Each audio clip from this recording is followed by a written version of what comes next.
नमस्कार, मैं हूं उत्कर्ष चतुर्वेदी। आप देख रहे हैं अमर उजाला की खास पेशकश खबरों के खिलाड़ी, वो शो जिसमें हफ्ते की सबसे बड़ी गतिविधियों पर हम बात करते हैं।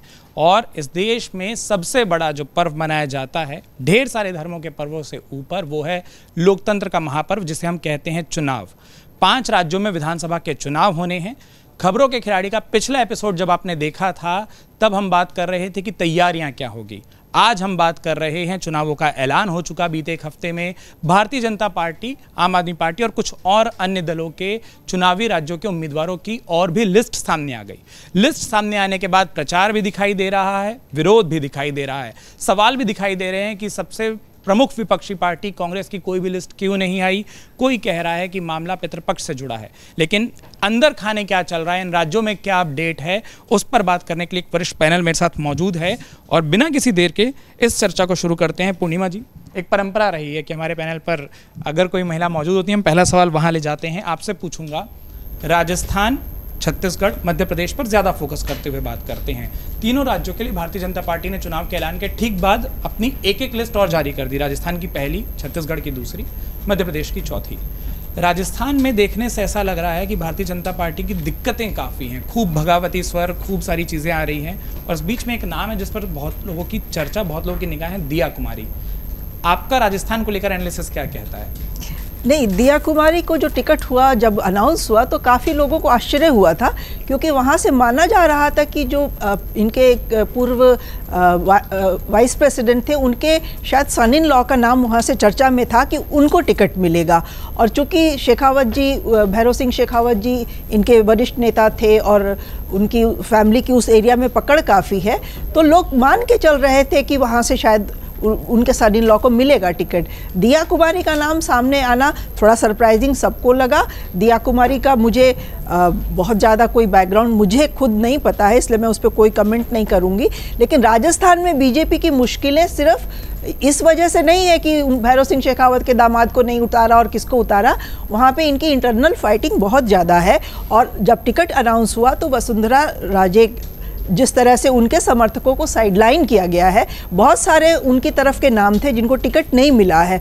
तो अपनी इंटरनल प्रॉब्लम्स बीजेपी की राजस्थान में बहुत ज़्यादा हैं और उसको लेकर के उनको काफ़ी परेशानी अभी हैंडल करने में हो रही है।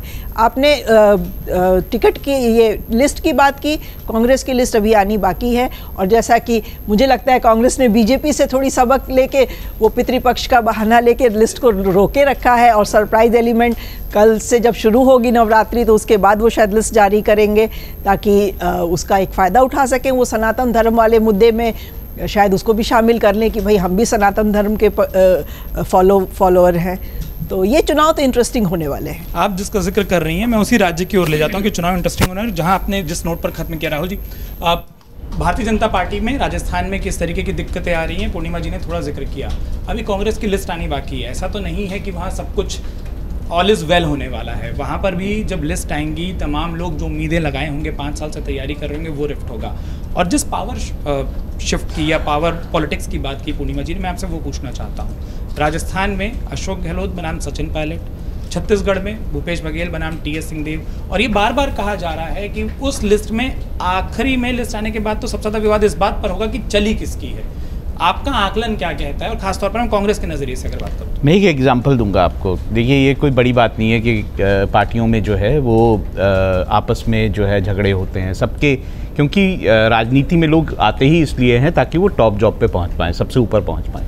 तो इसलिए स्ट्रगल होता ही होता है। अगर हम, ये कोई नई बात मैंने जैसे कहा कि नहीं है कि ये स्ट्रगल आपस में जो है पार्टी में फूट जैसी स्थितियाँ हैं। हिमाचल का चुनाव भी हुआ, हिमाचल में भी दोनों पार्टियों में इसी तरह की स्थितियां थी, लेकिन लोगों ने मुद्दों के तौर पर एक पर्टिकुलर पार्टी को चुना। उन्होंने ये डिसाइड किया कि ये पार्टी जो है हमारे लिए बेहतर होगी। इसी तरह से राजस्थान, छत्तीसगढ़, मध्य प्रदेश, इन सब में भी जिस तरह की स्थितियां हैं, ख़ास तौर से अगर हम बात करें राजस्थान की या फिर हम बात करें मध्य प्रदेश की, तो इसमें बीजेपी जो है उसमें जैसे हमारे को दिखता है कि आपस में स्ट्रगल है। हम मानते हैं कि ये कहा जाता है कि बीजेपी वसुंधरा राजे सिंधिया को अलग कर रही है या साइडलाइन कर रही है। इसी तरह से हम ये भी मानते हैं कि मध्य प्रदेश में बीजेपी जो है वो शिवराज सिंह चौहान को जो है दूर कर रही है और बहुत सारे नेता केंद्र से वहाँ पे गए हैं। हमने ये भी देखा कि दोनों राज्यों में बहुत सारे एमपीज़ को टिकट्स दी गई हैं, मेंबर पार्लियामेंट को टिकट दिए गए हैं दोनों में। 3 जो हैं वो जो सिटिंग मंत्री हैं केंद्र के, उनको टिकट दी गई है। बीजेपी में एक सोच जो है पिछले कुछ समय में आई है इन राज्यों को ख़ास तौर से लेकर, वो ये सोच थी कि जो सिटिंग एमएलएज हैं उनको शायद जनता उतना पसंद नहीं कर रही है, या वो विनेबिलिटी का सवाल जो है उसके ऊपर वो खड़े नहीं उतर रहे हैं, इसीलिए ये सारे चेंजेस हम दिखाई दे रहे हैं। लेकिन आप राजस्थान की अगर बात करें, जैसे मैम ने कहा कि राजस्थान में जो है अगर हम वसुंधरा राजे को नाखुश करेंगे, बीजेपी वसुंधरा राजे सिंधिया को साइडलाइन करेगी तो उनकी दिक्कतें बढ़ेंगी। उधर अगर कांग्रेस की बात करें, हम पायलट का आपने खुद जिक्र किया, पायलट और गहलोत में जिस तरह की चीज़ें हैं उनकी स्थितियाँ भी खराब हैं।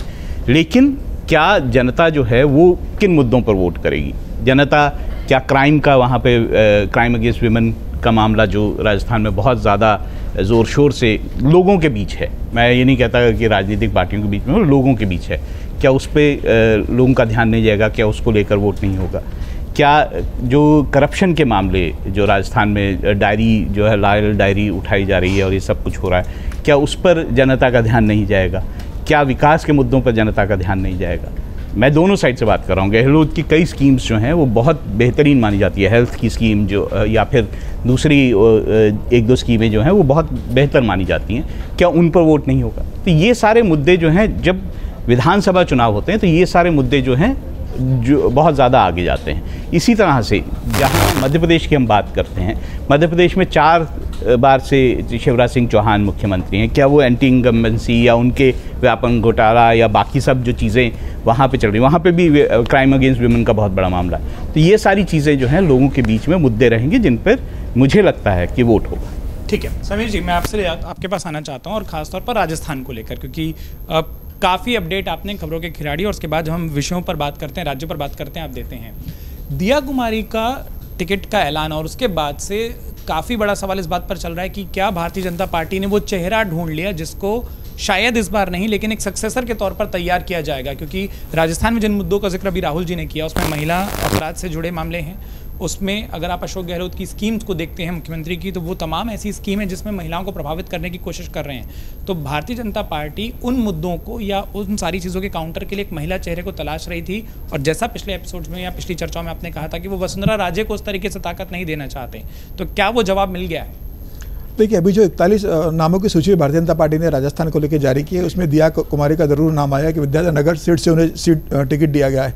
और आप देखिए कि 7 सांसदों को और एक राज्यसभा सांसद को भारतीय जनता पार्टी ने अभी सूची में नाम दिया है। सारे सांसदों को डिफिकल्ट सीट दी गई है, जहां भारतीय जनता पार्टी लगातार हारती रही है वहां पर उतारा गया है।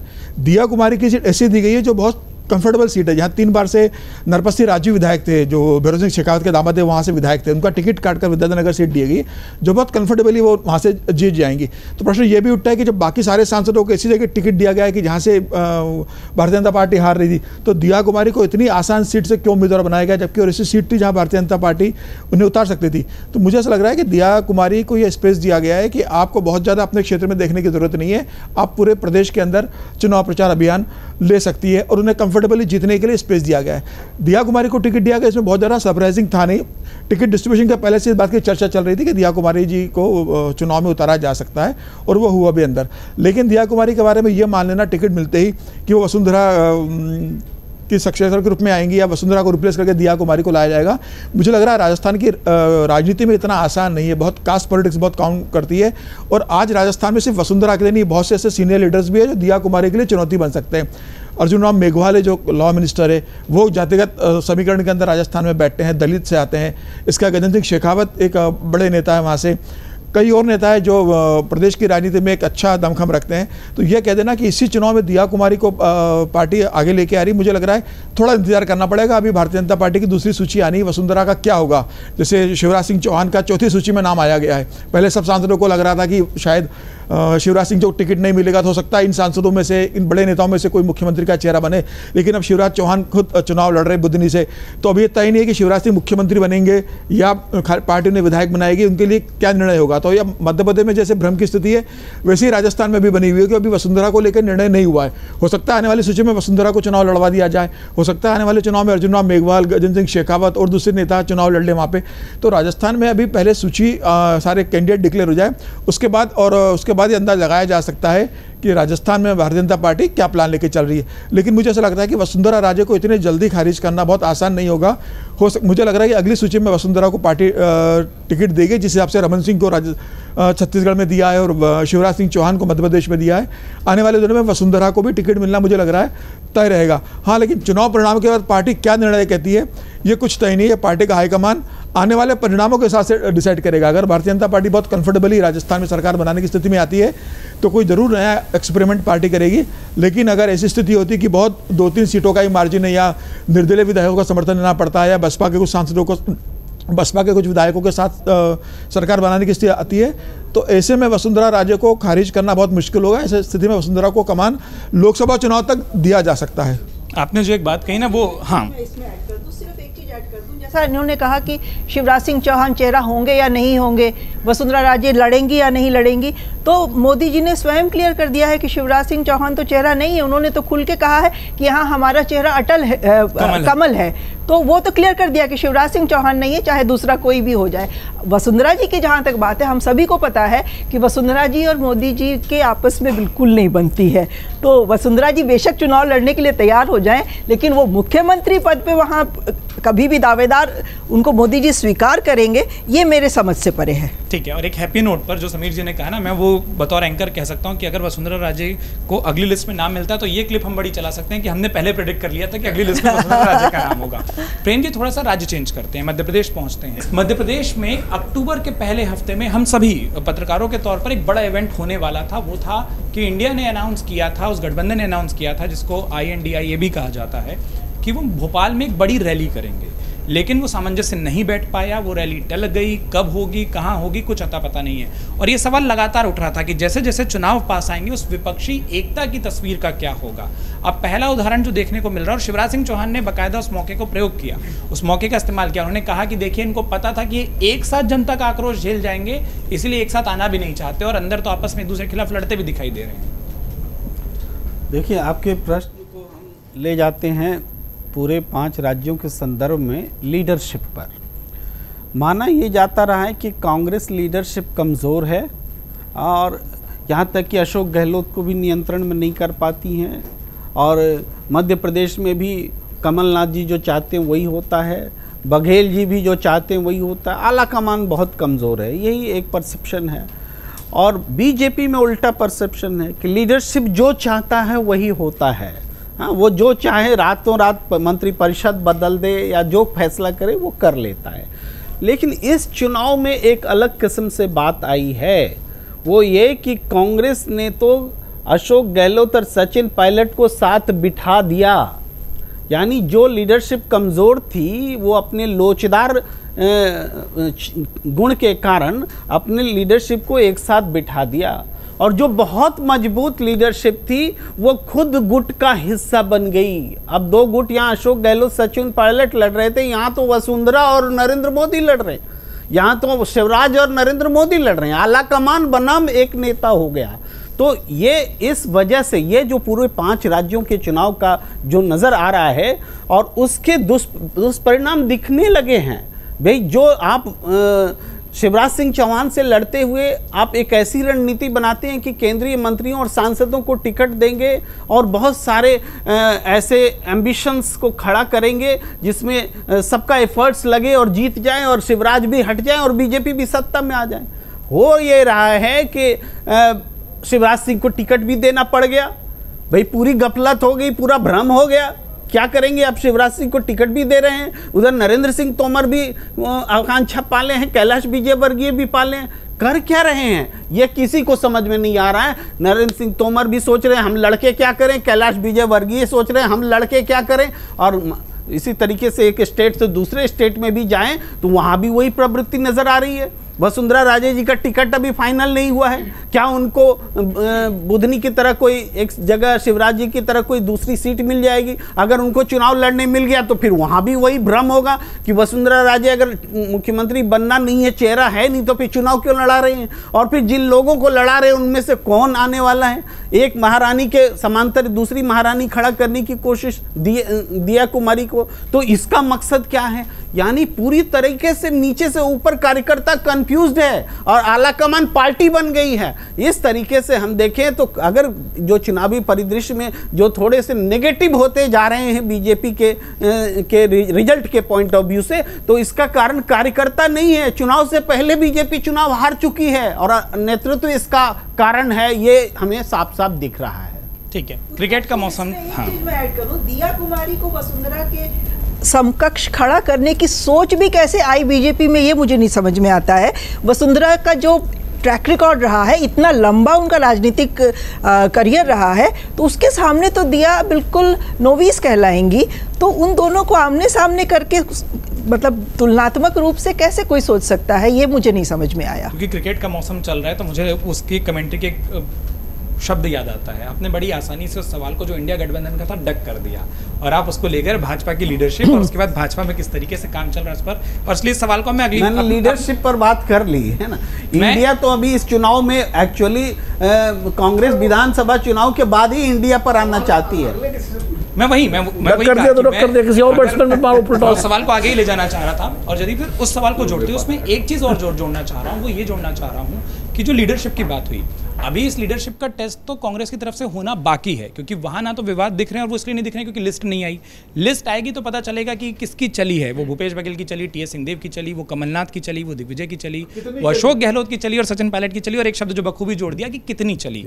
तो एक वो, और दूसरा अब क्योंकि मैंने इंडिया वाला सवाल इसलिए पूछा था क्योंकि ये बार बार कहा जा रहा है कई जगहों पर कि ये सेमीफाइनल है, ये एक टेस्टिंग है, यहाँ पर जो भी रिजल्ट आएंगे इसको हम एक नेशनल परिप्रेक्ष्य में ले जाएंगे। तो क्या वो विपक्ष उस तरीके से ले जाने के लिए लड़ता एक दिखाई दे रहा है ज़मीन पर? उत्कर्ष, जो विपक्षी गठबंधन वाला सवाल है वो अपने आप में बहुत ही अलग है, और ये विपक्षी गठबंधन की अभी पूरा लीड कौन करेगा। शुरुआत में जैसा हमने देखा नीतीश कुमार ने अचानक से लीड ले ली थी, फिर शरद पवार मुख्य किरदार में नजर आने लगे कि सारा तंत्र यही चला रहे हैं, और फिर शरद पवार खुद ही उनकी अपनी अंदरूनी जो राजनीति हुई और अजीत पवार वहाँ चले गए, उससे कमज़ोर पड़ गए। फिर अचानक राहुल गांधी सामने आते हुए दिखे और बेंगलुरु की बैठक हुई, उसके बाद अलग अक्स बना और मुंबई में एक अलग तरीके का दृश्य आया। लेकिन जो मजबूरी थी, भोपाल में कमलनाथ जी ने खुद कह दिया था कि यहाँ पर आप ये मत कीजिए रैली वगैरह, ये रैली से हमें नुकसान हो जाएगा, इसलिए वहाँ नहीं हुई है। उसका कारण तो सामने आया है, राजनीतिक जो कारण है उसके बहुत बड़ी बात यह कि जब ये गठबंधन शुरू हुआ है वो असल में 24 की तैयारी में नरेंद्र मोदी जी को हम सब अलग अलग नहीं हरा पाए तो हम इकट्ठे होकर हराएंगे, उस तैयारी में शुरू हुआ है। लेकिन उसका जो वार्म अप होता है, उसका शुरुआती जो परीक्षा जिसको सेमीफाइनल कह रहे हैं, वो अब सेमीफाइनल इसलिए नहीं रह गया है कि ये तय नहीं हो पाया इन्हीं के बीच में कि क्या विधानसभा चुनावों से ही इस गठबंधन का जो असर है, इस गठबंधन का जो सीट बंटवारा है वो सामने आ जाएगा। वो इसलिए नहीं आ पाएगा क्योंकि सबसे जो शुरुआत से ही शर्तों पर गठबंधन में शामिल होने वाला दल है आम आदमी पार्टी, उन्होंने तो बहुत आक्रामक रूप से मध्य प्रदेश और छत्तीसगढ़ में अपने उम्मीदवार उतारने शुरू कर दिए। अगर वो उम्मीदवार उतार रहे हैं मतलब साझा उम्मीदवारी नहीं हो पाएगी। साझा उम्मीदवारी नहीं हो पाएगी तो विधानसभा के वर्तमान परिदृश्य से तो ये इंडिया गठबंधन का जो पूरा मामला है वो दूर है। हम इसको सीटों के जोड़ घटाव के साथ देखिए, जब तक आप ऐसा उम्मीदवार नहीं उतारेंगे जिसके लिए आपको अपने उम्मीदवार की कुर्बानी देनी पड़े, बलिदान देना पड़े, त्याग करना पड़े और अपनी अभी तक की मेहनत को कम करना पड़े और अपने उम्मीदवार को नाराज करना पड़े, तब तक गठबंधन का कोई मायने नहीं है। गठबंधन जो बैठकों में हो रहा है और टेबलों पे हो रहा है वो गठबंधन ठीक है, वो एक पूरी छवि तैयार कर रहा है, इमेज क्रिएट कर रहा है। लेकिन गठबंधन की अग्नि परीक्षा होती वहां जहां पर एक दल कहता है कि ठीक है, चूंकि हमको भाजपा से, समूची भाजपा से, मोदी जी से लड़ना है, तो उनके खिलाफ अगर हम अलग अलग लड़ेंगे तो हम उनको नहीं हरा पाएंगे, तो हम अपना उम्मीदवार पीछे लेते हैं, आप अपना उम्मीदवार लड़ाइए और हम सारे के सारे अपनी पूरी शक्ति के साथ, अपने पूरे पैसे के साथ, अपने पूरे राजनीतिक रसूख के साथ उस उम्मीदवार को जिताने के लिए मेहनत करेंगे। तब तो वो मायने हैं ना उस विपक्षी गठबंधन के। तो वो अलायंस है एक्चुअली, और वो प्रीपोल अलायंस का, पोस्ट पोल अलायंस एक पूरी अलग चीज होती है और प्रीपोल अलायंस, आप प्रीपोल अलायंस अगर घोषित करके इस तरह की 3 बैठकें करके उसके साथ चुनाव में जा रहे हैं, तो आपका जो ये सवाल था मैं उसी पर फिलहाल रहूंगा। राज्यों के चुनाव की बात अलग, कोई सवाल आएगा तो करेंगे। फिलहाल उस पूरे INDIA गठबंधन, हाँ वो चर्चा में रहेगा और उसको 2024 तक चर्चा में बनाए रखना इस पूरे गठबंधन की आवश्यकता भी है और जरूरी भी है, क्योंकि ये तो तय इन्होंने कर लिया है, वरना ये एक टेबल पर नहीं आते कि भाई हम अलग अलग नहीं हरा पा रहे हैं मोदी जी को। उसमें एक महत्वपूर्ण मुद्दा लेकिन उत्कर्ष ये भी है जो गठबंधन की दृष्टि से हमको सोच, क्योंकि जो स्थानीय चुनाव होते हैं वो स्थानीय मुद्दों पर होते हैं। भाजपा की मजबूरी हो सकती है कि वो हर जगह मोदी जी को लड़ा रहा है और क्षेत्रीय उम्मीदवारों को लेकर संकट की स्थिति है, लेकिन मतदाता के मन में ये दुविधा नहीं है। ये पिछली बार के परिणामों से स्पष्ट है। 2018 में इन्हीं राज्यों के चुनाव हुए थे, यही मध्य प्रदेश, छत्तीसगढ़, राजस्थान जिसको आपने मुख्य फोकस में रखा है, तीनों राज्य भाजपा हार गई थी। और उन्हीं राज्यों से जो लोकसभा की सीटें बम्पर बहुमत के साथ भाजपा को मिली है, उससे स्पष्ट है कि राज्यों के चुनावों की तासीर बिल्कुल अलग है और केंद्र के चुनाव की तासीर बिल्कुल अलग है। पूर्णिमा जी, आप कुछ ऐड करना चाहूंगी। अभी जैसे जयदीप जी ने कहा कि जो गठबंधन की जो एकजुटता है वो शो होती है, अगर मतलब एक पार्टी जैसे आम आदमी पार्टी का इन्होंने उदाहरण दिया, वो खड़े कर रही है और दूसरी पार्टी उसको अकोमोडेट करने की कोशिश करती है। तो जहाँ तक मुझे लग रहा है विधानसभा चुनाव उस इंडिया अलायंस के कहीं पे प्रायोरिटी लिस्ट में है नहीं। बेसिकली ये अलायंस 24 की तरफ देख रहा है। और दूसरा, आम आदमी पार्टी का मध्य प्रदेश और छत्तीसगढ़ में इतने एग्रेसिवली जाना, उनका वहाँ पे कोई बहुत ज़्यादा अभी जनाधार नहीं है, तो अकोमोडेट तो तब होगा ना जब थोड़ा बहुत भी जनाधार किसी पार्टी का होगा। ये तो वैसे ही होगा कि कल को स्टालिन चले आए और उन्होंने छत्तीसगढ़ में अपने कैंडिडेट खड़ा करने लग जाए और कांग्रेस उनको अकोमोडेट करने लगे, तो थोड़ा सा उसमें ये बेमेल है। मेरा कोई पूर्णिमा जी ने जो कहा उससे विरोध नहीं है, लेकिन सिर्फ एक एडिशन जरूर उसमें यह है कि ये ऐसा कोई गठबंधन की तरफ से घोषणा नहीं आई है औपचारिक की, नहीं ये गठबंधन विधानसभा के लिए नहीं है, केवल लोकसभा के लिए। चूंकि असमंजस गठबंधन के स्तर पर है तो उस गठबंधन के असमंजस को लेकर चर्चा तो होगी। या तो स्पष्ट तौर पे कह दीजिए, ऐसी घोषणा कर दीजिए कि हमारा जो अलायंस हुआ है, हमारा जो गठबंधन हुआ है, वो साहब केवल 2024 के लोकसभा के लिए, तो हम इस तरह की तुलना करना या इस तरह की चर्चा करना ही बंद कर देंगे। ठीक है भाई, 24 में मिलेंगे मई में। मेरे सवाल के यही दो मतलब उद्देश्य थे। पहला यही, क्योंकि भोपाल भी इसी गठबंधन ने अनाउंस किया था और उसके बाद आप पीछे हटे तो क्या चीज़ें नहीं जमी। और दूसरा, जो आप बात कह रही हैं, आम आदमी पार्टी अगर वोट बैंक थोड़ा भी पाती है, क्योंकि कम से कम मध्य प्रदेश और छत्तीसगढ़ में देखा जा रहा है कि इन दोनों पार्टियों में जिन नेताओं को टिकट नहीं मिल रहा वो आम आदमी पार्टी को उम्मीदवार होते जा रहे हैं। अगर वो सफलता हासिल करती है तो हम सबको पता है कि फिर वो बार्गेनिंग टेबल पर उन वोट प्रतिशत को यूज करती है जो रिफ्ट पर हमने चर्चा भी की है, जो दिल्ली में हुए, जो पंजाब में हुए और जो फीडबैक आए। इसलिए मैंने उस सवाल को रखा था। चुनाव का भी जिक्र करना चाहता हूं। आम आदमी पार्टी का एक मेयर है जी, 40 से ज्यादा कॉर्पोरेटर है आज की तारीख में। हाँ, मध्य प्रदेश में आम आदमी पार्टी बहुत अच्छा है ग्राउंड लेवल पर। तीनों ही राज्यों को अगर देखा जाए, क्योंकि अब ये माना जा रहा है कि बस कल मतलब नवरात्र की शुरुआत और कांग्रेस की लिस्ट आना, और जिसका जिक्र आपने किया कि किसकी चलती है, कितनी चलती है, क्या आपको लगता है कि कांग्रेस की दिक्कतें तब असली शुरू होंगी? क्योंकि ज़मीन पर कार्यकर्ताओं को ले जाना, विरोध के स्वर आना, कम समय छत्तीसगढ़ के लिए होना और वो प्रचार करना, क्योंकि एक एज तो भाजपा ने छत्तीसगढ़ में तो कम से कम ले लिया है, क्योंकि त्योहारी सीजन है, उस दौरान आप उतना उस तरीके से लोगों के बीच पहुंच पाते हैं, नहीं पहुंच पाते हैं। और खास तौर पर बस्तर के जिस अंचल में वोटिंग हो रही है वहाँ दशहरा सबसे प्रमुख त्यौहार में से एक है, वो 40 दिन तक मनाया जाता है। तो ऐसे में आपको लगता है कि कांग्रेस की रणनीति और कांग्रेस पर फोकस ज़्यादा होगा लिस्ट आने के बाद? देखिए, पहली बात तो ये है कि ये भी इस बार बड़ा उल्टा हो गया कि आमतौर पर पूर्णिमा जी बैठी हुई, हम लोग जो उत्तर प्रदेश में थे तब से, कि श्राद्ध, मुहूर्त, खरमास, ये सब भारतीय जनता पार्टी में बहुत होता था कि कल्याण सिंह शपथ कब लेंगे, बोले भी खरमास है 2 दिन बाद लेंगे, अभी ये मुहूर्त है। कांग्रेस में के टाइम में या और पार्टियों सरकारों में ये नहीं होता था, लेकिन अब कांग्रेस में और खासकर मध्य प्रदेश में तो कमलनाथ जी जिस तरह की कांग्रेस चला रहे हैं, वो तो इस मामले में भाजपा से भी आगे है। तो उन्होंने पूरा एकदम कई बार इस पर जोर दिया कि हम श्राद्ध में नहीं जारी करेंगे, हम नवरात्र में जारी करेंगे। बाकायदा उन्होंने उसे घोषणा की, फोकस में कहा है। हाँ, फोकस किया। एक नाम मैं भी जोड़ देता हूँ, टी.एस. सिंहदेव ने 3 प्रेस कॉन्फ्रेंस में कहा कि पितृपक्ष है, हमारी लिस्ट नहीं आएगी। तो कांग्रेसी छत्तीसगढ़ में जो सरकार है कांग्रेस की, वो ज्यादा हिंदुवादी है। नहीं, मध्य प्रदेश में कमलनाथ जी बहुत हिंदुवादी हैं। कमलनाथ जी बहुत बड़े हिंदुवादी हैं। तो ये एक बड़ा दिलचस्प मोड़ है बजरंगबली का, बहुत इस चुनाव का जो है एक बहुत दिलचस्प पक्ष हुआ है। और इसी में आपका सवाल का जवाब छिपा है जो आपने प्रेम जी से पूछा था, जिसको उन्होंने बड़ी खूबसूरती से सचिन तेंदुलकर की स्टाइल में डक किया था कि उन्होंने, या विश्वनाथ गुंडप्पा जो स्क्वायर कट मारते थे ना, तो जिसके लिए बड़े जाने जाते थे, तो उस तरह से उन्होंने स्क्वायर कट मार दिया था। वो जो कमलनाथ जी का जो हिंदूवाद है, वो दरअसल स्टालिन का वहाँ आना, अगर इंडिया गठबंधन की रैली होती वहाँ भोपाल में तो स्टालिन जरूर आते, नहीं आते तो खबर बनती, तो भी बनती, और आते तो सनातन पर बीजेपी को घेरने का मौका मिलता। इसलिए कमलनाथ जी ने वो रैली जो है कि हाथ जोड़ के कहा कि रैली, और ये बात कांग्रेस ने कन्वे भी कर दी सबको, सबने मान भी लिया। अब वो रैली किसी और राज्य में होगी, कहाँ होगी, एक तो ये। दूसरा, आम आदमी पार्टी ने बार बार ये कहा है कि हमारा गठबंधन इंडिया लोकसभा के लिए है, विधानसभा के लिए नहीं है। जब उनसे पूछा गया, ये सही है जयदीप जी के, ऑफिशियली इंडिया गठबंधन की तरफ से कोई अनाउंसमेंट नहीं आया है कि हमारा जो है गठबंधन, लेकिन आम आदमी पार्टी से जब भी पूछे तो वो अपना ये कह देते हैं कि हमारा राज्यों के लिए नहीं है। अब मैं बात कर रहा हूँ इसकी, अच्छा, आम आदमी पार्टी के साथ क्या है कि वो दुधारी तलवार है। क्यों दुधारी तलवार इसलिए है, खासकर मध्य प्रदेश में और छत्तीसगढ़ में, क्योंकि बाकी राज्य दिल्ली में या उत्तर प्रदेश में तो कांग्रेस का नुकसान ज़्यादा करती है, क्योंकि माइनॉरिटी वोट्स का बहुत वो है। इन राज्यों में चूँकि माइनॉरिटी कंसंट्रेशन कम है और आम आदमी पार्टी की क्या है, वो उसको टिकट देगी जो जिसको दूसरी पार्टी से नहीं मिला। अगर बीजेपी के बागी को टिकट देगी तो बीजेपी का नुकसान करेगी, कांग्रेस के बागी को टिकट देगी तो कांग्रेस का नुकसान करेगी, क्योंकि जो पार्टी जिस पार्टी से आता है जो कैंडिडेट, उसका प्रभाव अपनी पार्टी के ही वोटरों पर होता है। तो ये उसकी एक स्ट्रेटजी है। अब जो आपका मूल सवाल है कि कांग्रेस की समस्याएं, देखिए जल्दी टिकट डिक्लेयर करने के फायदे भी हैं, नुकसान भी हैं, और देर से टिकट घोषित करने के भी फायदे नुकसान हैं। जल्दी टिकट अगर आपने घोषित कर दिया तो जिनको जहाँ जाना हो जाएंगे, तो आप डैमेज कंट्रोल कर सकते हैं कि भाई प्रेम जी को टिकट मिल गया और समीर जी को नहीं मिला, तो समीर जी दूसरी पार्टी में चले गए, तो उनसे जो नुकसान होगा उसका समय होता है भरपाई का, तो ये तो फ़ायदा होता है। लेकिन नुकसान ये भी होता है कि अगले को विकल्प को चुनने का मौका मिल जाता है।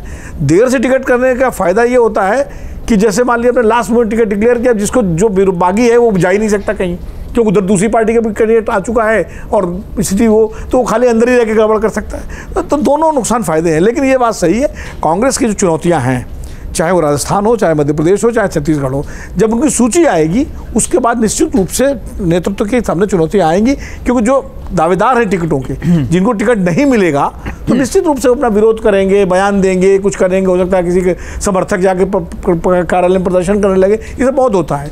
तब नेतृत्व की कितनी ताकत है, कितनी चलती है, वो होगा। राजस्थान की जहाँ तक बात है, देखिए राजस्थान, मध्य प्रदेश, छत्तीसगढ़ तीनों के चुनाव का, और ये मैं सेमीफाइनल वाली बात जो है ये मीडिया का चलाया हुआ है। सेमीफाइनल में जो हार जाता है उसको फाइनल खेलने का मौका तो मिलता नहीं है। यहाँ तो जो हार जाएगा उसको मिलेगा लोकसभा चुनाव लड़ने का मौका। ऐसा तो नहीं कि बैन हो जाएगा कि अब लोकसभा में नहीं लड़ सकते तुम विधानसभा हार गए हो, तो ऐसा तो है नहीं, तो कहेगा सेमीफाइनल भाई।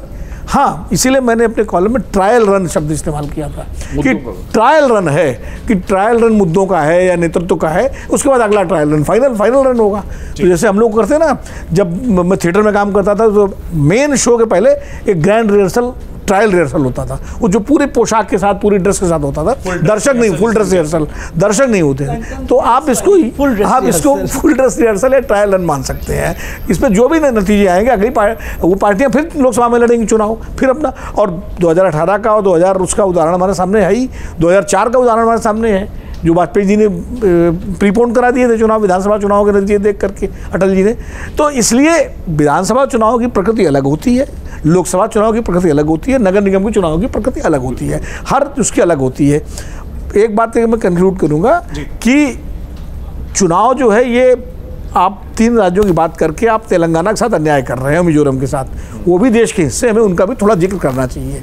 मिजोरम जो है छोटा राज्य है, लेकिन मिजोरम का चुनाव इसलिए दिलचस्प है कि मणिपुर के बगल का है वो, और कुकीज़ जिस तरह से वहाँ गए हैं भाग करके, और उन्होंने वहाँ शरण ली, और जो स्टैंड लिया मणिपुर के, मिजोरम के मुख्यमंत्री ने, जो थामा ने, कि उन्होंने एक तो होम मिनिस्ट्री को मना कर दिया बायोमेट्रिक के लिए सीमा पर लगाने, तो उन्होंने अपने को कंसोलिडेट किया अपने वोट बैंक पे। और कांग्रेस ने जो मणिपुर पे स्टैंड लिया, तो उससे एक अच्छा मुकाबला वहाँ हो रहा है दोनों के बीच में।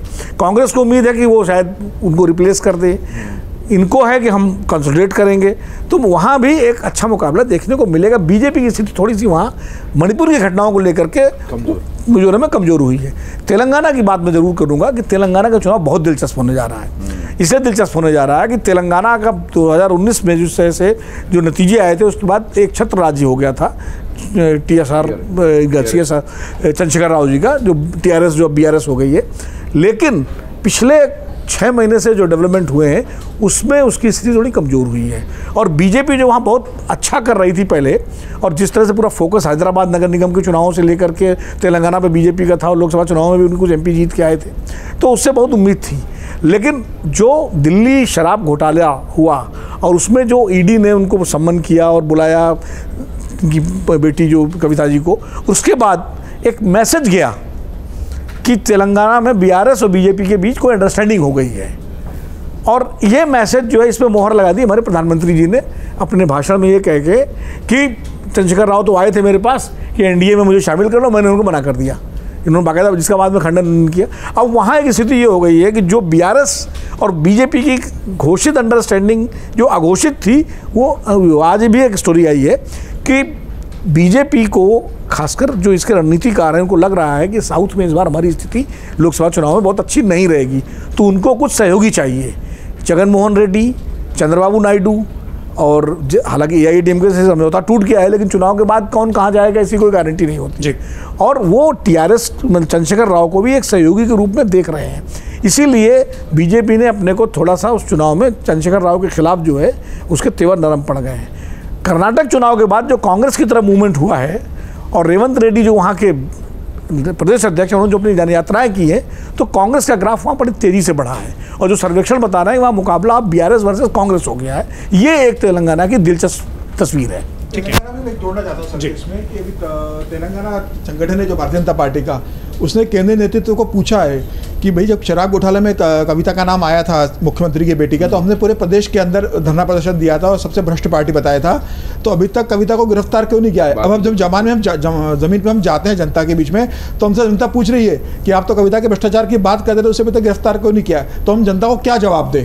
तो मतलब संगठन ने जानना चाह रहा है कि कविता पे आपने अभी तक कार्रवाई क्यों नहीं की है। इसीलिए बीजेपी के कुछ नेता और बीआरएस के ज़्यादातर नेता कांग्रेस की तरफ जा रहे हैं छोड़ करके। ये डेवलपमेंट। मैं एक अंगठित वाला सवाल पूर्णिमा जी आपके लिए लेकर आता हूँ। रैलियों की संख्या की बात करें, चुनाव घोषित होने के बाद या उससे पहले भी हमने देखा जबलपुर में प्रियंका गांधी गई, उन्होंने कांग्रेस के अनौपचारिक रूप से प्रचार अभियान की शुरुआत तब की और उसके बाद जैसे ही चुनाव की घोषणा हुई ठीक अगले दिन राहुल गांधी थे और कल प्रियंका गांधी ने भी मध्य प्रदेश में अपनी चुनावी रैली की। छत्तीसगढ़ में हमने देखा मल्लिकार्जुन खड़गे होकर आए हैं, राहुल गांधी ने रैली की, प्रियंका गांधी ने की है।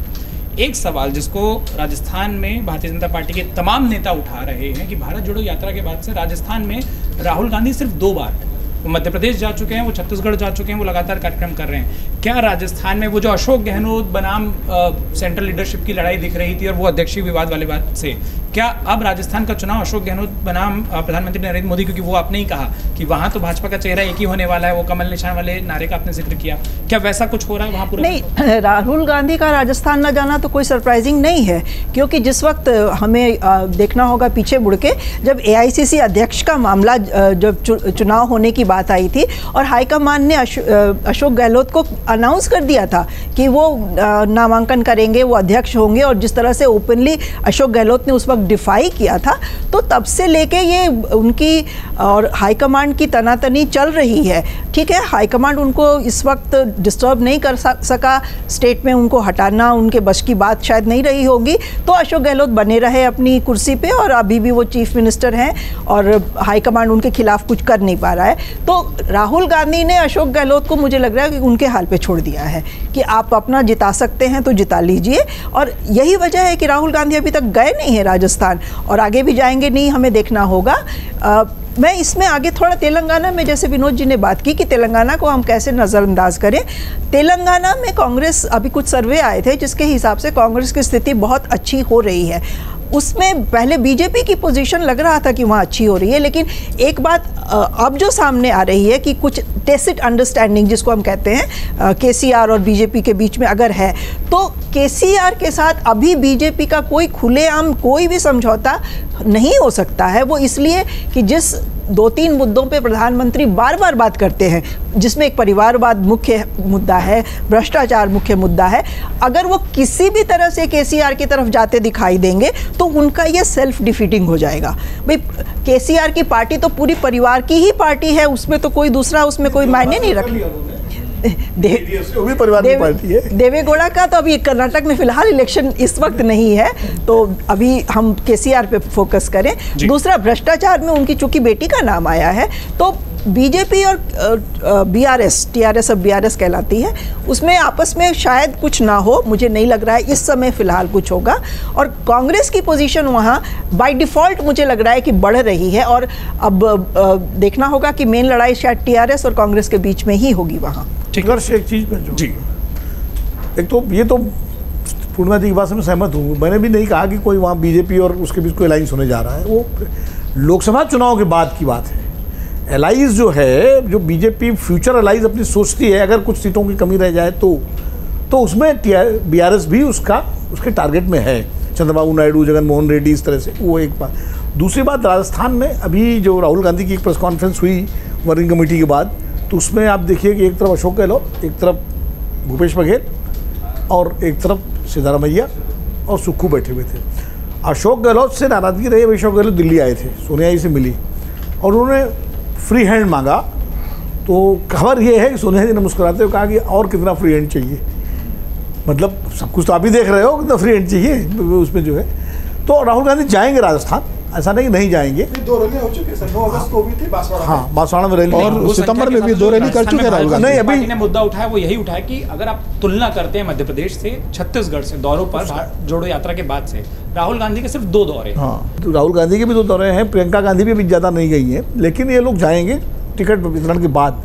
और दूसरा ये है कि ज़्यादा उम्मीद कांग्रेस को छत्तीसगढ़ और मध्य प्रदेश में है जीत की, इसलिए ज़्यादा राहुल गांधी और प्रियंका गांधी फोकस वहाँ इसलिए करेंगे ताकि फिर श्रेय जो नेता का होता है ना वो होता है। राजस्थान का सारा चुनाव, सारा दारोमदार अशोक गहलोत के जिम्मे ही रहेगा। स्ट्राइक रेट बहुत देखा जाता है। हाँ, स्ट्राइक रेट। और राहुल गांधी ने कहा भी है, उनका बयान बड़ा चर्चित हुआ कि हमने भी चर्चा की। हाँ, उन्होंने राजस्थान को डाउ उसमें रखा था 50-50 में कि we are in close contest, we hope we can form the government. बाकी जगह उन्होंने कहा कि we are winning and we are forming the government. तो इसलिए जो है, इसलिए भी उनके दौरे शायद वहाँ कम होंगे, क्योंकि वो सारा जो भी भला बुरा जो होगा वो अशोक गहलोत को जिम्मे आएगा।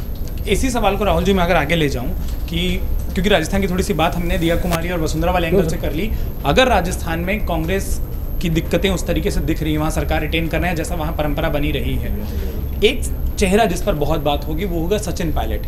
पिछली बार आप सरकार में आए थे, सचिन पायलट प्रदेश अध्यक्ष की कमान संभाल रहे थे, संगठन उनके पास था, वो सड़कों पर थे और सचिन पायलट ने कहा था हमने लाठियाँ खाई हैं, हमारे सर फूटे हैं, हमारा संघर्ष लोगों ने देखा है।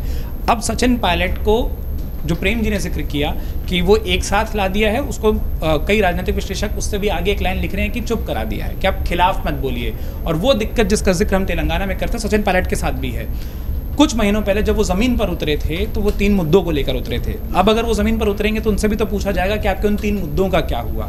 वसुंधरा राजे के खिलाफ जांच, तमाम जो आयोग हैं उनका पुनर्गठन और पेपर लीक के तमाम जो अभ्यर्थी रहे हैं उनको मुआवजा और आरोपियों को जेल। तो सचिन पायलट के एंगल से आप राजस्थान की राजनीति को कहाँ देख रहे हैं, और जिसपे विनोद जी ने भी कहा अगर उस बात को भी जोड़ लिया जाए कि अगर तमाम फ्री हैंड या तमाम मुश्किल अशोक गहलोत के खेमे पर आनी तो सचिन पायलट का भविष्य फिर इसमें क्या? देखिए, ये स्थिति तो तब बनती है जब कांग्रेस जो है वो राजस्थान का चुनाव जीत जाती है, तब ये स्थिति बनेगी कि सचिन पायलट के भविष्य का क्या होगा, तब संगठन क्या जो है फैसला लेता है कांग्रेस का, उस पर बहुत बड़ी बात होगी। लेकिन अभी फ़िलहाल जो स्थितियां दिखाई देती हैं उसमें यही दिखाई देता है कि कांग्रेस जो आला कमान है वो चाहता है कि गहलोत जो हैं वो चुनाव जीत के दिखाएं, और ये गहलोत के लिए भी एक टेस्ट होगा कि वो चुनाव जीत के दिखा पाते हैं या नहीं दिखा पाते हैं। और ऐसे में बहुत सारी स्थितियां खुद ही साफ़ हो जाएंगी जिस तरह का भी माहौल बनता है। अब बात आई कि कांग्रेस जो है वो किन जो सचिन पायलट ने मुद्दे उठाए थे उन मुद्दों का क्या होगा। इस समय चुनाव में कांग्रेस नहीं चाहेगी कि, कांग्रेस आलाकमान क्यों चाहेगी कि इस तरह के मुद्दे जो हैं वो ऊपर उभर के आएँ और वो चुनावी मुद्दा बन जाएँ। तो ऐसे में जो आपने सवाल किया कि वो चुप बैठ गए या चुप करा दिए गए, तो ये साफ है कि इसलिए चुप करा दिए गए। तेलंगाना में बहुत सारी चर्चा हुई, मैं उसमें थोड़ा सा कुछ जोड़ना चाहूँगा कि मुझे लगता है वहाँ पे एक ट्राई कॉर्नर कॉन्टेस्ट होगा जिसमें हम बीजेपी की भूमिका जो है उसे नकार नहीं सकते हैं। जिस तरह से हैदराबाद म्यूनसिपल इलेक्शंस में उन्होंने परफॉर्म किया था उसको देखते हुए हम ये नहीं कह सकते कि नकार सकते हैं। दूसरी तरफ जहाँ बीआरएस की बात है, बीआरएस और एआईएमआईएम का जो एक छुपा या मिला जुला गठबंधन दिखाई देता है वहाँ पर, और क्योंकि जो एआईएमआईएम है जो वो मुस्लिम पॉलिटिक्स का वहाँ पे धुरी है, तो ऐसे में बीजेपी खुले तौर पर वैसे भी बीआरएस के साथ नहीं आ पाएगा। तो ऐसे में एक ट्राई कॉन्टेस्ट मुझे जो है तेलंगाना में दिखाई देता है। और मैं राजस्थान की बात आपको पहले ही बोल चुका हूँ। ठीक है, मैं बहुत क्विक कमेंट लूँगा क्योंकि ये चर्चा को रैप करना है। समीर जी, एक सवाल जो आपसे मैं करना चाह रहा हूँ, भाजपा की रणनीति में एक चीज़ दिखाई दे रही है कि जिन राज्यों में उनके उम्मीदवार घोषित हो गए हैं, हर एक पैच में, हर एक संभाग में एक मुख्यमंत्री का चेहरा दिखाई दे रहा है। कम से कम प्रचार की रणनीति ऐसी है। आप छत्तीसगढ़ में बात करते हैं, आप अरुण साव एक नाम है, प्रधानमंत्री नरेंद्र मोदी के साथ वो गाड़ी में खड़े हो जाते हैं। रमन सिंह को अपना टिकट मिल ही गया है। केंद्रीय मंत्री सांसद हैं रेणुका सिंह, उनको टिकट दे दिया गया है। मध्य प्रदेश में आ जाइए, अब बस एक चेहरा बचा है, उसको मैं एक अलग सवाल ले जाऊंगा, लेकिन उसके बाद तमाम चेहरे आपने गिना दिए। राजस्थान की बात कर लें, आपने ही 3 नाम गिना दिए। तो रणनीति क्या है? ढेर सारे मुख्यमंत्री देकर हर पैच पर वोट बटोरना या फिर एक चेहरे पर आगे जाना?